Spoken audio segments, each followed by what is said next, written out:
nous avons souhaité introduire ce colloque avec un état des lieux sur les consommations des substances psychoactives chez les jeunes en France, voilà, afin d'avoir en tête les derniers chiffres sur ces consommations, avoir en tête les dernières tendances de ces dernières années en France.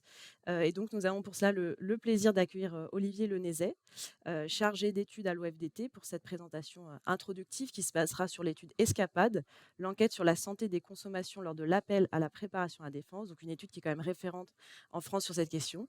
Je vais donc inviter Olivier Lenezet à prendre place. Un grand merci pour votre présence et d'avoir accepté d'introduire ce colloque.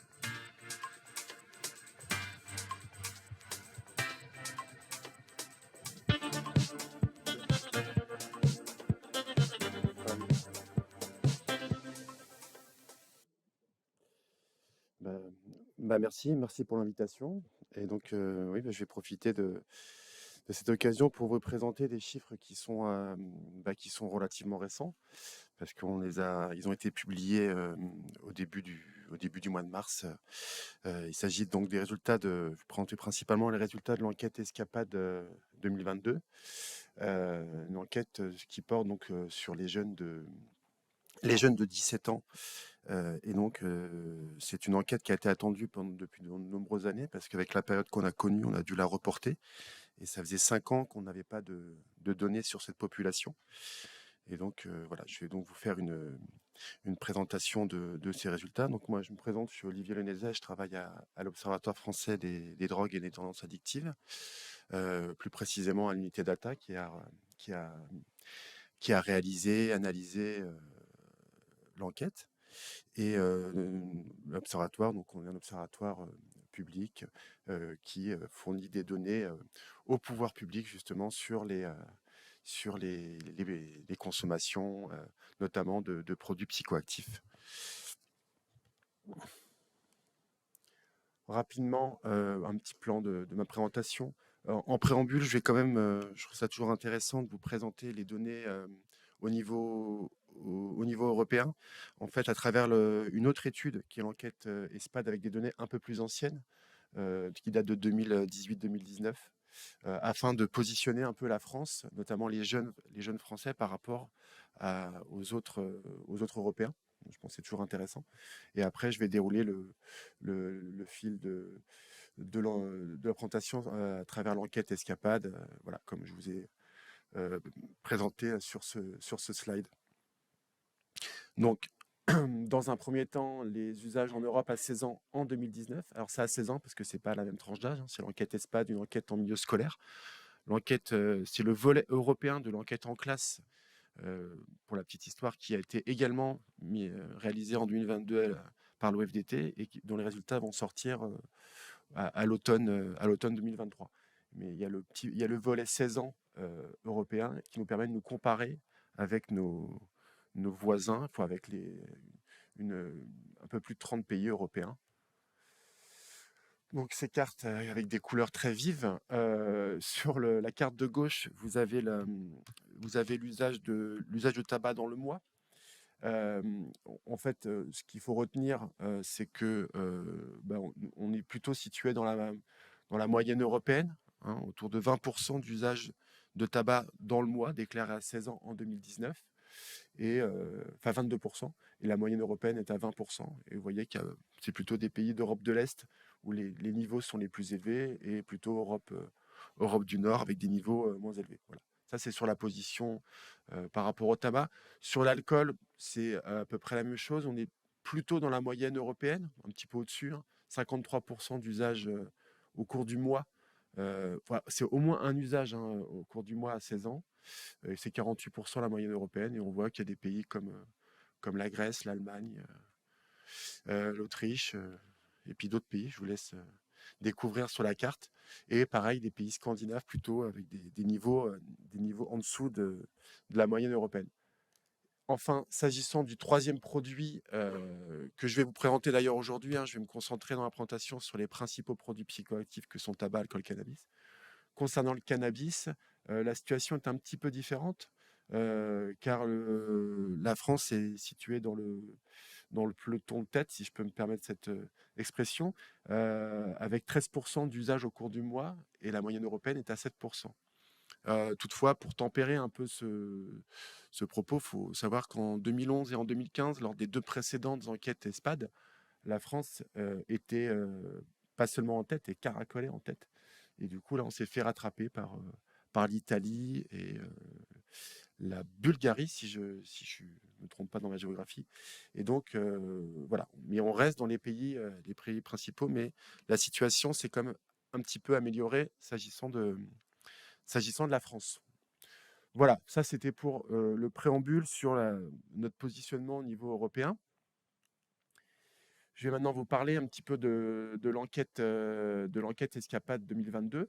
Bon, rapidement, un petit peu de méthodologie, comme ça a été évoqué par Colline Bancel. C'est une enquête donc c'était le neuvième volet national, enquête qui est réalisée durant les journées défense et citoyenneté, qui avant s'appelaient les journées d'appel à la défense, d'où l'acronyme Escapade. L'enquête a eu lieu en 2022 durant une semaine. Les précédentes éditions n'avaient pu rester 2 semaines, mais là, c'est vrai qu'on avait des contraintes aussi dues à la période Covid, et qu'on était encore un peu dedans l'an dernier, notamment en termes de répercussions sur les convocations des jeunes. Et c'est ainsi qu'on a quand même pu interroger, enfin, il y avait 28 000 jeunes qui avaient été convoqués pour leur JDC. Voilà, un peu plus de 10% d'absentéisme, ce qui est dans la moyenne habituelle. Et au final, on a 23 700 jeunes qui ont répondu à un questionnaire anonyme auto-administré durant cette semaine-là. Donc, il faut bien savoir que c'est tous les centres de France qui passent la JDC qui étaient concernés, hein. Alors, j'ai mis Corse excepté, c'est pas qu'on a exclu la Corse, mais c'est que durant cette semaine-là, il n'y avait pas de JDC en Corse. Donc, de facto, la Corse n'était pas concernée. Et au final, on a eu 22 430 jeunes de 17 ans de France métropolitaine qui ont répondu à l'étude et qui sont analysés, parce qu'ils ont bien 17 ans, ils ont bien renseigné leur sexe, leur département, donc ils sont considérés comme analysables. Au final, c'est important, je vous ai mis en rouge parce que c'est quelque chose d'assez important, parce que je vais y revenir plus tard dans la présentation. Sur cette population des 22 430, il faut savoir qu'on a la très grande majorité, 92% des jeunes qui sont scolarisés dans le secondaire, c'est-à-dire au lycée. Certains en lycée général technologique, d'autres en lycée professionnel, mais en tout cas scolarisés au lycée. Et on a une proportion voilà, qui n'est pas négligeable non plus, parce que qui sont soit apprentis, donc 4,3%, et on a 3,5% qui sont des jeunes sortis du système scolaire, déscolarisés, avec des situations qui peuvent être assez diverses, hein. Il peut y avoir certains qui sont en emploi, d'autres qui sont en inactivité, d'autres qui sont en recherche d'emploi. Voilà, en tout cas, on a quand même cette proportion de 8% de jeunes qui ne sont pas scolarisés, enfin, disons, 3% qui ne sont pas scolarisés du tout et 4% qui sont en apprentissage. Et on aura une attention particulière sur eux dans la présentation. Voilà, donc l'enquête Escapade a comme vocation d'être représentative des adolescents français âgés de 17 ans. Euh, donc voilà, c'est pour ça que peut-être des fois j'aurais ces raccourcis de langage de parler des jeunes de 17 ans, mais je pense qu'Escapade, avec sa force de frappe, ces 22 000 jeunes dans toute la France, peut se prévaloir d'être relativement représentatif des jeunes de 17 ans. Alors voilà, donc je vais vous présenter les tendances principales des produits que sont tabac, alcool, enfin cigarettes, alcool et cannabis en 2022. On va commencer par le tabac.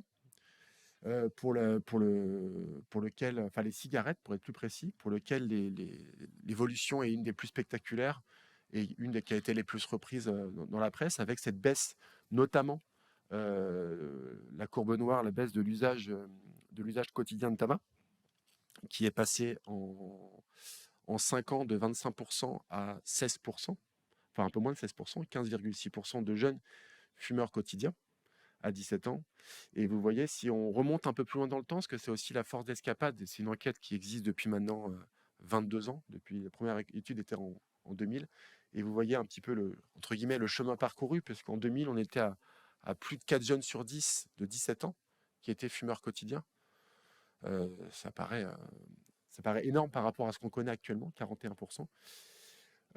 Si vous regardez les courbes aussi, parce que finalement les courbes les courbes sont relativement parallèles, hein, puisque vous avez l'indicateur de l'expérimentation, où là c'était plus de 3 jeunes sur 4 qui avaient déjà fumé à 17 ans. Et désormais, en 2022, c'est la première fois, on est passé à moins d'un jeune sur deux qui a fumé une cigarette à 17 ans. Vous voyez qu'on est quand même dans des proportions qui n'ont plus rien à voir. Donc cette tendance qui avait quand même été Vous voyez que la plupart des tendances ont été commencées en 2014 et se confirment sur la dernière période. S'agissant de l'alcool, l'évolution est à peu près est un peu la même, hein. Si vous regardez sur l'usage régulier, c'est-à-dire au moins 10 usages au cours des 30 derniers jours, et, bah, il n'a jamais été aussi bas, puisqu'on a en 2022, on a 7,2% des jeunes qui sont des usagers réguliers d'alcool, contre 8,4 en 2017. Et on avait connu, je crois que c'était en 2003, avec plus de 14% qui étaient usagers réguliers d'alcool. Peut-être que l'évolution la plus intéressante s'agissant de l'alcool, c'est la courbe de l'expérimentation. C'est la courbe en jaune, puisque vous voyez, en 2002, la première année, on a mesuré l'expérimentation. On avait un peu moins de, non, un peu plus un jeune sur 20 qui n'avait jamais bu d'alcool. Et désormais, on est à un jeune sur 5. On est passé de 5% de non-expérimentateurs à 20% de non-expérimentateurs. Donc on est vraiment dans des tendances un petit peu, un peu lourdes quand même. On voit que ça descend d'année en année. Donc voilà, ça c'est s'agissant pour l'alcool, la situation. Et pour le cannabis, bon, bah, sans surprise, on reste un peu dans ces mêmes tendances, également, également à la baisse. Euh, L'expérimentation notamment bah, n'a jamais été aussi basse, puisque désormais on est passé sous les 30%, alors qu'on avait de jeunes qui ont déjà fumé, qui ont déjà consommé du cannabis, alors qu'on était au début des années 2000 à plus d'un jeune sur deux. Et sur la courbe noire concernant l'usage régulier, vous voyez aussi que le niveau n'a jamais été aussi bas, puisqu'on a presque même divisé par deux en 5 ans, passé de 7,8 à 7,2 pardon, à 3,8%. Voilà un peu pour l'état des lieux, donc plutôt positif, hein, on ne va pas se mentir, avec des baisses d'usage, alcool, tabac, cannabis.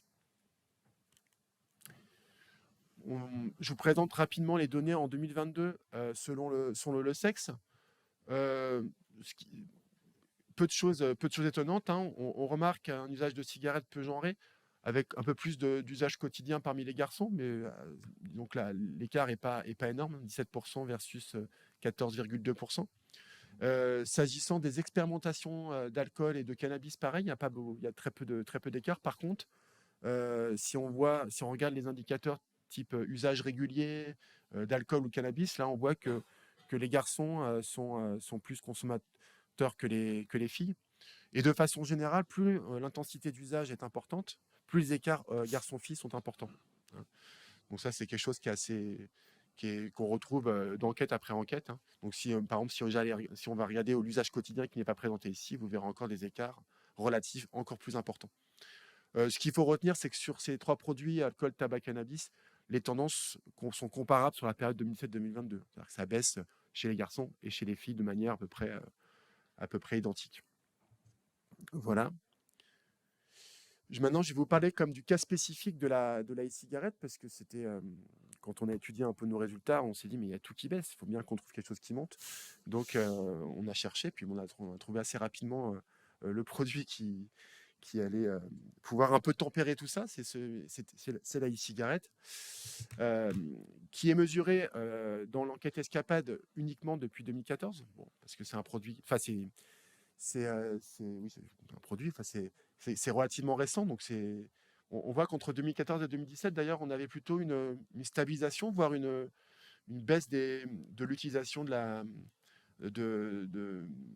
e-cigarette. Hein. Le vapotage quotidien était même baissé de 2,5 à 1,9. Par contre, sur la période 2017-2022, alors c'est une longue période, hein, donc c'est difficile de savoir à quel moment ça a monté. Est-ce que cette hausse, elle est sur les 2 dernières années? Est-ce qu'elle est continue sur les 5 ans? On est relativement, on est pas très, on est un peu aveugle là sur cela. Donc En tout cas, sur les 5 ans, on voit des hausses relativement spectaculaires. L'expérimentation a monté de 52 à 57%, mais c'est surtout le vapotage quotidien qui a été multiplié par 3, passant de 1,9 à 6,2 sur la période, et le vapotage au cours du mois qui est passé de 16,8 à 30,7.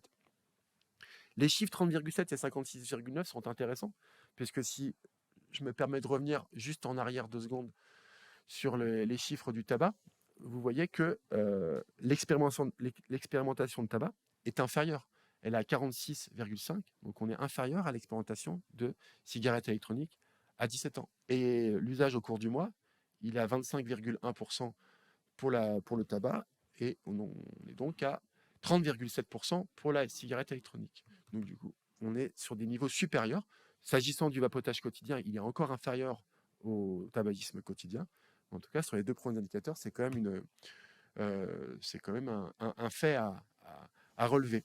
Ce qu'il faut quand même retenir, là je ne l'ai pas présenté parce qu'il faut les faire des choix, mais c'est très important de remarquer qu'il n'y a quasiment plus de différence entre garçons et filles s'agissant de la cigarette électronique. Ce qui n'était pas le cas en 2017. Ça veut dire quoi? Ça veut dire que la hausse qu'il y a eu sur les 5 ans s'agissant de la cigarette électronique, elle est portée certes par les garçons, mais énormément parmi les filles. Notamment, il y a eu les filles, je n'ai pas présenté, mais on multiplié par 6 le vapotage quotidien. On est passé de 1 à 6%, notamment. Alors que les garçons sont passés grosso modo de 3 à 6%. Voilà, donc les filles ont rejoint les garçons sur le vapotage. Alors, je précise, hein, là, on parle de la cigarette électronique, du grand spectre. Je ne parle pas de la puff. Peut-être qu'il y a dans le questionnement derrière, il parle aussi de ça. Là, pour l'instant, on est sur on va dire la grande famille de la cigarette électronique, sans distinction, entre puff ou autre. C'est important aussi de regarder ce qui se passe, évidemment, parce que ça a été évoqué en introduction, sur le fait que la cigarette pourrait supplanter la cigarette, hein. Notamment, c'est un peu quand on présente les données comme ça, un qui baisse, un qui monte, on se dit, mais en fait, est-ce que finalement, on n'a pas remplacé, comme ça a été dit en introduction, une addiction par une autre? Et en fait, finalement, c'est pas aussi simple que ça. Puisque en 2022, si on a près d'un jeune sur 4 qui n'a jamais fumé, près d'un jeune expérimentateur de e-cigarette qui n'a jamais fumé de cigarette, hein, ce sont les 24,7%, ça veut dire qu'on en a quand même 3/4 de ceux qui ont déjà vapoté qui ont également expérimenté le tabac. Donc on peut lire les choses de manière un peu différente. C'est pareil, les usagers quotidiens de e-cigarettes, finalement, pour 55% d'entre eux, ils sont aussi en fait fumeurs quotidiens de tabac. D'accord? Donc l'association, en fait, ce que ça veut dire, c'est que l'association des 2 usages, enfin, reste assez marquée, finalement. Et c'est difficile pour l'instant de conclure à 17 ans, on va dire, sur le report de la cigarette vers la e-cigarette. C'est un petit peu compliqué. D'autant plus que là, c'est pas présenté, mais si on regarde les âges d'expérimentation, si on s'intéresse par exemple à la population des jeunes qui ont expérimenté les 2, et on leur a demandé à quel âge ils ont expérimenté l'un et l'autre, et ben la grande majorité a déclaré un âge de cigarette inférieur à celui de la e-cigarette. Donc du coup, c'est difficile aussi de dire que la e-cigarette serait éventuellement une porte d'entrée vers le tabagisme. Mais en tout cas, à ce stade-là de l'analyse, voilà, il faut être prudent et bien sûr, ça on va suivre. Et peut-être que l'âge de 17 ans, c'est peut-être pas le meilleur âge pour avoir ce type de conclusion pour le moment. Je vais faire un point sur les alcoolisations ponctuelles importantes, les API, depuis 2005. La courbe verte, c'est les ivresses, mais les ivresses déclarées au cours de la vie, mais sinon les autres courbes concernent les API. Sans surprise, hein, elles suivent également la même tendance finalement observée pour l'alcool, c'est-à-dire une baisse globale des indicateurs, avec notamment l'API au cours du mois qui est passé de 44 à 36 à 36%. Ce qui est intéressant, en revanche, c'est que là aussi, un peu à l'image on va dire, de ce qui s'est passé pour la cigarette électronique, c'est que on a repéré un léger resserrement entre garçons et filles, puisqu'il n'y a plus que 5 points d'écart sur l'API au cours du mois, alors qu'il y avait 11 points d'écart en 2017. Hein. Vous voyez, c'est ce que j'ai indiqué à droite sur la slide. Bon, je suis encore dans les temps, mais j'avance. Voilà pour l'API. Je vais passer assez rapidement, mais en gros, là, c'est pareil pour regarder un peu ce qui se passe entre usage d'alcool et API. Sans surprise, plus on consomme fréquemment de l'alcool, plus on a des API déclarés. C'est pas non plus une grande surprise, mais ce qui est relativement intéressant, si on doit retenir quelque chose de ce slide, c'est sur la colonne de gauche, ce qu'on appelle les alcool mois par régulier. C'est pas très français, mais ce sont en fait ce genre de usagers au cours du mois, mais qui n'ont pas consommé de manière régulière. On peut les apparenter à des sortes d'usagers occasionnels. Finalement, on en a comme 56% parmi eux qui ont quand même déclaré une API. Donc ça veut dire que l'API, elle est fréquente parmi les jeunes qui consomment beaucoup, mais elle existe aussi parmi les jeunes qui consomment peu. Et je crois même que si on s'intéresse à ceux qui ont consommé qu'une ou deux fois dans le mois, près de la moitié, en fait, ont déclaré une API à cette occasion-là. Donc, ce n'est pas un phénomène qui s'est accentué entre 2007 et 2022, mais c'est quelque chose qui reste très présent parmi les jeunes. Et c'est un cas très spécifique des jeunes parce que c'est quelque chose qu'on voit un peu moins fréquemment plus on va avancer en âge euh, parmi les adultes. Voilà, ça c'est pour les API. Voilà, donc là je voulais aborder ce sujet-là important, c'était concernant le statut scolaire et les usages de produits psychoactifs. Donc ça fait écho à ce que je vous ai mis en introduction, les 92% d'élèves et les autres qui sont soit en apprentissage, soit déscolarisés. Et ce qu'on observe, si j'ai comparé principaux indicateurs de consommation présentés. Donc, s'agissant du tabagisme au quotidien, vous vous rappelez, on était à 16% d'usage quotidien parmi l'ensemble des jeunes. Mais en fait, vous voyez que la réalité est totalement différente selon les situations, puisque parmi les élèves, on n'est qu'à 13% finalement. Et en revanche, on monte à 38% d'usage quotidien de tabac parmi les apprentis et 43% parmi les jeunes sortis du système scolaire. Chiffre très impressionnant qu'on retrouve également dans le cannabis régulier, vous voyez. Le gradient est presque encore plus spectaculaire, même si il est très spectaculaire pour le tabac. Mais on passe de 3 à 9, puis à 16, comme des choses. Et je ne l'ai pas précisé. On pourrait même faire un étage supplémentaire dans ces gradients. C'est que vous savez, je vous ai dit qu'il y a 92% d'élèves, mais dedans, on en a 2 tiers de ces 92 qui sont en lycée général et technologique et un tiers qui sont en lycée professionnel. Et s'agissant du tabac, de mémoire, les chiffres, c'est 10% des élèves des lycées général et technologiques qui sont des fumeurs quotidiens. Après, on passe à 18 parmi les lycées professionnels, puis à 38 parmi les apprentis, puis à 43. Voilà. Bon, après, je vous laisse découvrir un peu les autres chiffres. Vous voyez que, en fait, ce qu'il faut retenir, c'est que, notamment en apprentissage, l'usage d'alcool régulier est très important parmi les apprentis. Et le cannabis régulier, il est maximal parmi les jeunes déscolarisés. Voilà. Autre drogue illicite, on n'est pas du tout parlé dans le reste de la présentation. Voilà, pareil, il y a aussi, on va dans le même sens. Hein. Donc on voit vraiment qu'on est sur des réalités qui ne sont pas du tout les mêmes. Et rapidement, vraiment rapidement, donc là, juste pour vous montrer un peu la tendance de ces différences entre profils. Donc là, je me suis concentré sur la différence entre élèves et apprentis.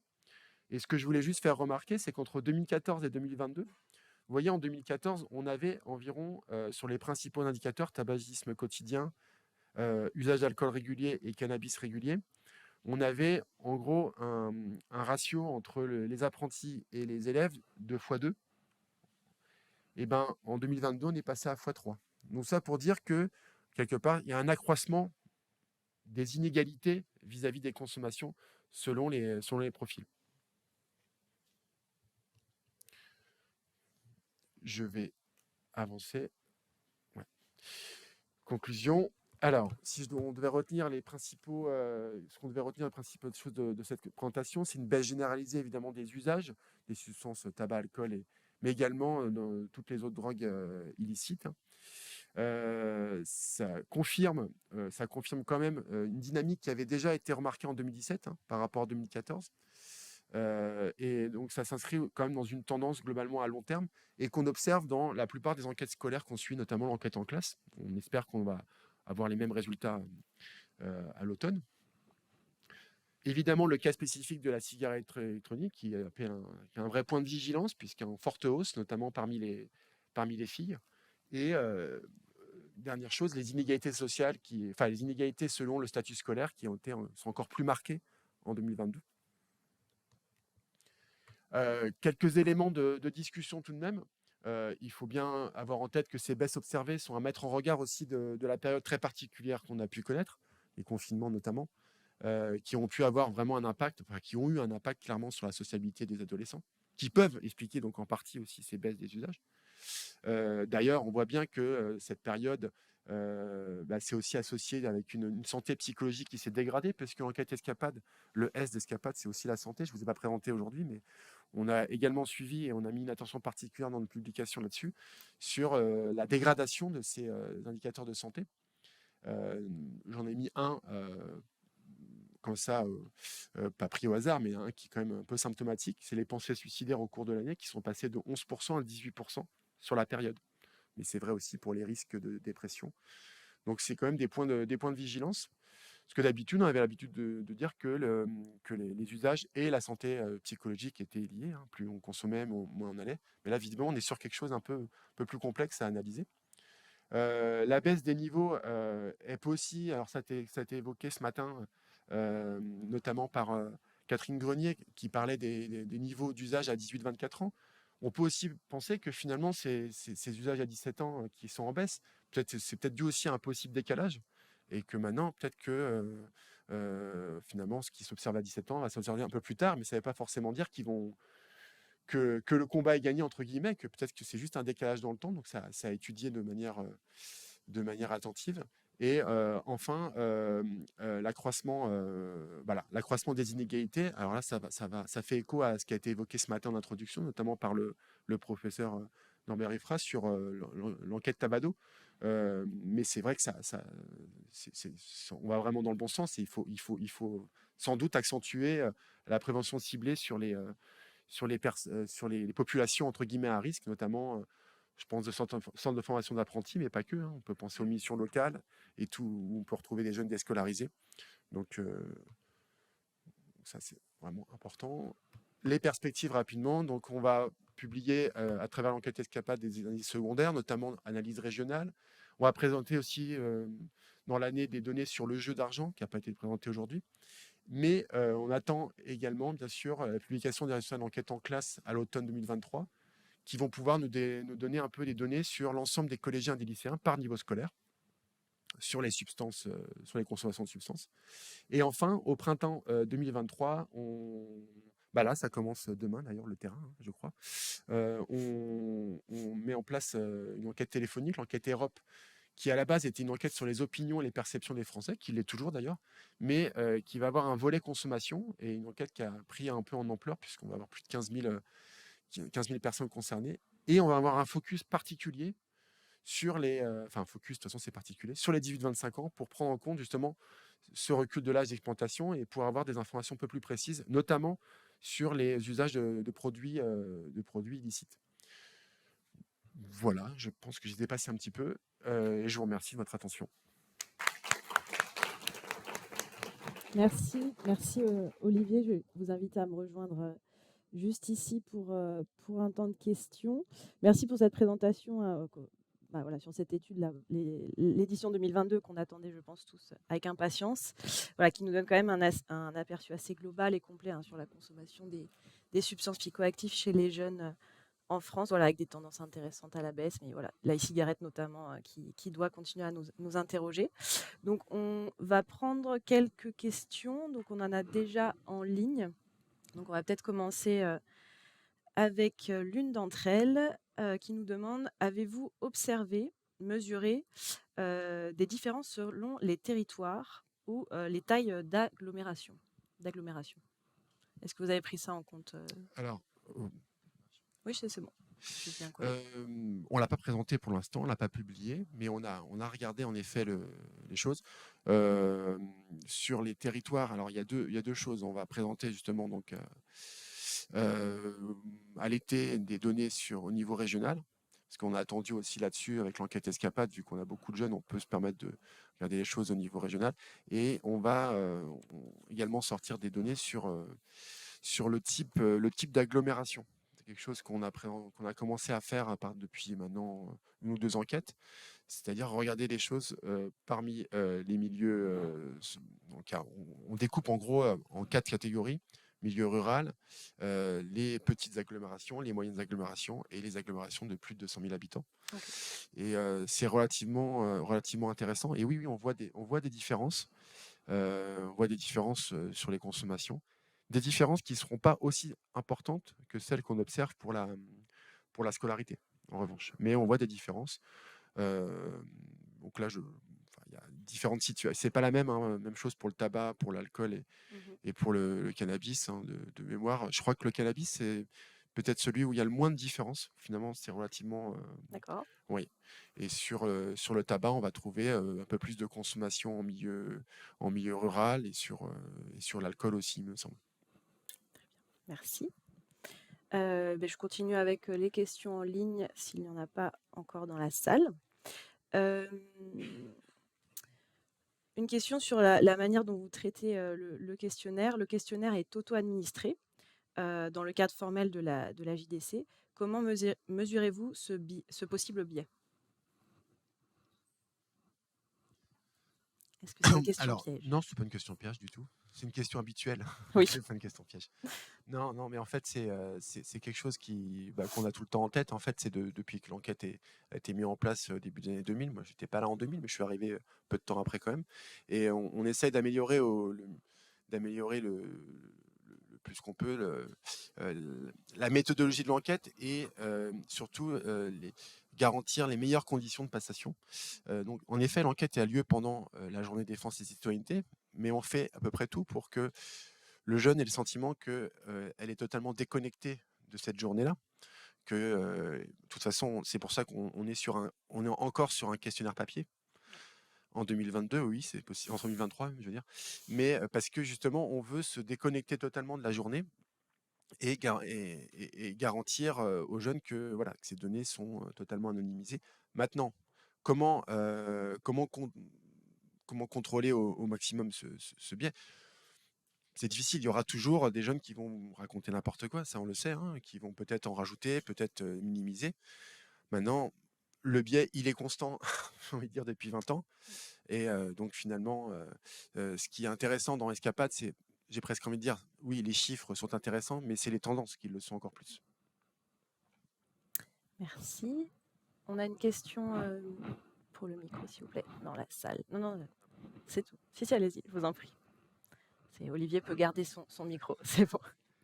Bonjour Olivier, Jean-Michel Delille, président de la Fédération Addiction, psychiatre.